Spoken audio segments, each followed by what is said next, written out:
fait, on avait dit que ça serait les mots des fondateurs, non pas du président, c'est pas la mode. Donc, voilà, il devait y avoir Danielle Leroux, qui bien sûr, vous l'avez vu là. Donc, elle est empêchée ce soir. Elle me dit de vous embrasser. Son mari a été hospitalisé. Et donc, bien entendu, il n'était pas question qu'elle puisse être là. Donc, symboliquement, la CERMA a toujours été autour de cette mixité des personnes issues du soin, des personnes effectivement issues du champ du soin, certes, mais des soignants, par définition, et puis des personnes qui peut-être étaient tout à fait un peu en dehors de cette histoire-là. On a toujours voulu qu'il y ait cette espèce de mixité. Et même à l'époque, on était dans cette idée que la mixité serait aussi à travers l'Hexagone, et c'est pour ça qu'on a fait un certain nombre de choses autour de cette décentralisation. Après, les fonds étaient plus compliqués au niveau de rester plutôt au niveau des décideurs, je veux dire, des personnes qui nous donnaient confiance, plutôt de rester dans le territoire. Je salue la présence de Cécile Planche, qui fait un aller-retour de Lyon, où là, vous avez vu, on dira un petit peu des aventures qu'on avait pu faire à l'époque, donc en dehors de Paris. Donc, Daniel est complètement avec nous, et on va, avec Véronique, peut-être retracer quelques petites histoires.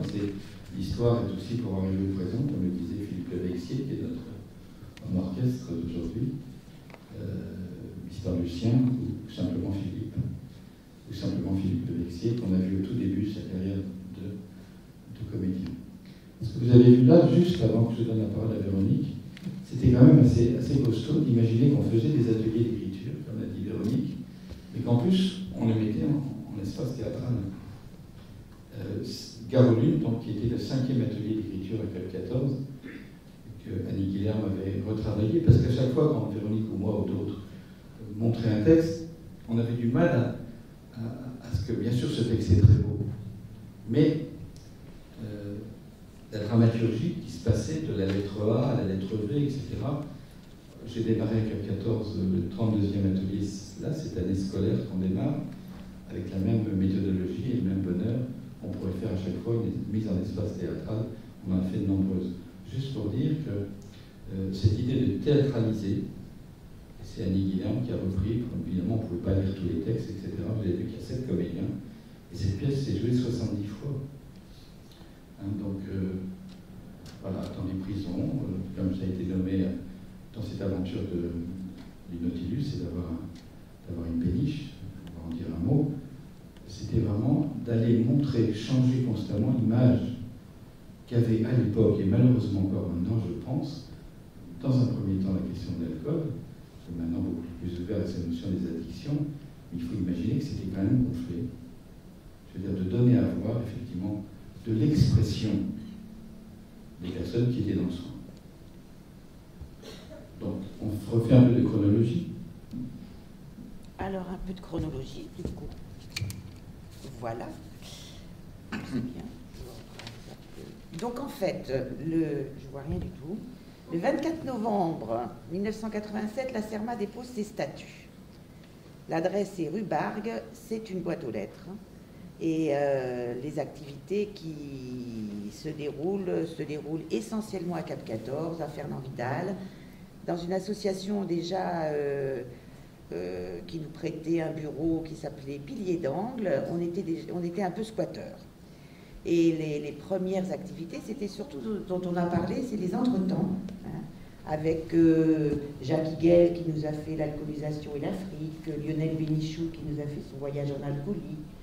Et la première, beaucoup autour de l'écriture, hein, des ateliers d'écriture et des mises en voix, et déjà une première publication de la CERMA, qui était Clair-Obscur, le livre de Chavardès.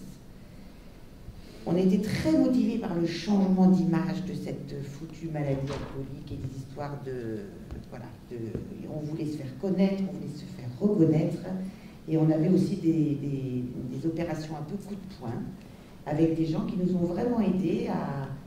On était culottés, on était jeunes et culottés, on a fait notamment une vente aux enchères grâce à un très bon photographe qui s'appelait Jean-François Jonvel, Et c'était une vente aux enchères qui n'a pas été toujours bien comprise, on trouvait que vraiment on exagérait un petit peu. On s'est un petit peu attaqué au tabou, à cette société qui ne supportait pas les alcooliques et qui ne supportait pas ceux qui ne boivent pas. On a fait des tas d'expos dans différents lieux, donc c'était n'ayant pas de lieu, on s'est beaucoup exporté, on a fait plein de belles choses. En 91, on a le Nautilus, Quai Malaquais. Vous imaginez la Seine, Quai Malaquais, un lieu magique, un lieu de théâtre. Donc on avait une espèce de contractualisation qui nous donnait 20 heures par semaine sur cette péniche qui était par ailleurs une péniche de théâtre. Et c'est là que vraiment le théâtre, les concerts, les manifestations, le jazz, on a vraiment ouvert un maximum avec Francis Descamps de Jazet. On a vraiment eu plein de belles choses. Et c'est en 92, notamment le fameux congrès de Lyon dont on parle dans le film, où la CERMA a assuré vraiment tous les soirs du jazz, les Gare aux Lunes, c'était vraiment une belle... C'est la première subvention en 91, c'est la première subvention de la DGS. Alors, juste un mot, on aperçoit, donc, c'est Laurent Meyer qui avait dit, mais ce que vous faites, ça intéresse la direction générale